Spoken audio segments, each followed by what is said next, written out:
తిరుపతి నగరంలోని లీలామహల్ చేపల మార్కెట్లో నిర్వహించిన ఆకస్మిక తనిఖీలో ఆందోళనకర విషయాలు వెలుగులోకి వచ్చాయి. ప్రజల ఆరోగ్యాన్ని ప్రమాదాల్లోకి నెట్టేలా కుళ్లిపోయిన చేపలు, రొయ్యలను విక్రయిస్తున్న 2 దుకాణాలను అధికారులు గుర్తించి సీజ్ చేశారు. జిల్లా కలెక్టర్ ఆదేశాల మేరకు మున్సిపల్ హెల్త్ ఆఫీసర్ డాక్టర్ యువ అన్వేష్, వెటర్నరీ అధికారులు, పారిశుద్ధ్య సిబ్బందితో కలిసి మార్కెట్లో విస్తృతంగా తనిఖీలు నిర్వహించారు.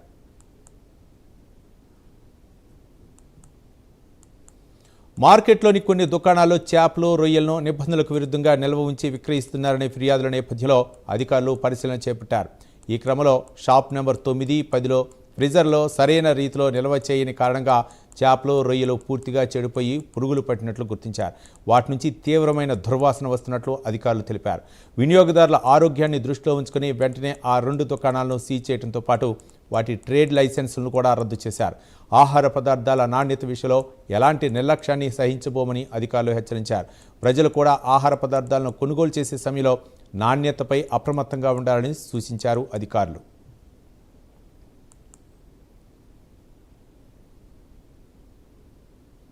ఈరోజు మున్సిపల్ కమిషనర్ గారి ఆదేశాల మేరకు గడిచిన వారంగా మొత్తం తిరుపతి అంతా కూడా sudden inspections, surprise inspections conduct చేయడం జరుగుతుంది శానిటేషన్ విభాగంతో. సో దాంట్లో భాగంగా ఈరోజు veterinary officer, sanitary supervisor, sanitary inspectors, మేస్త్రీస్, సెక్రటరీస్తో కలిసి లీలామహల్ సర్కిల్లో ఉన్న ఫిష్ మార్కెట్ని తనిఖీ చేయడం జరిగింది. సో బేసిక్గా ఫిష్ మార్కెట్ మీద ఎక్కువ మనకి కంప్లైంట్ రావడం జరుగుతుంది. గతంలో కూడా పేపర్లో అట్లంతా కూడా లోకల్ రెసిడెంట్స్ కంప్లైంట్ చేస్తారు, విపరీతమైన దుర్వాసన వస్తుంది ఆ సరౌండింగ్స్ అంతా అని చెప్పేసి. ఆ థర్మాకోల్ బాక్స్లంతా రోడ్లో పెట్టడము, ట్రాఫిక్ అబ్జెక్ట్ చేయడం ఒకటి, తర్వాత వేస్ట్ తీసుకొచ్చి అక్కడే డ్రైన్స్లో కలిపేసి చుట్టుపక్కలంతా దారుణమైన దుర్వాసన రావడము, ఆ డ్రైనేజ్ బ్లాక్ అయిపోవడం, దాంట్లో ఈ దోమలు, ఈగలు ఇవన్నీ కూడా ఉండడం అనేది అబ్జర్వ్ చేశాము. సో అంతకుముందు కూడా ఒకసారి వీళ్ళకి మనం ఇంటిమేషన్ ఇవ్వడం జరిగింది. కొంత ప్రజలు కూడా ఎక్కడైనా ఇలాంటివి ఐడెంటిఫై చేస్తే ఇమీడియట్గా మున్సిపల్ కార్పొరేషన్ ఆఫీస్కి కానీ, ఫుడ్ సేఫ్టీ ఆఫీసర్కి కానీ ఇమీడియట్గా కంప్లైంట్ చేయాల్సిందిగా కోరుకుంటాం.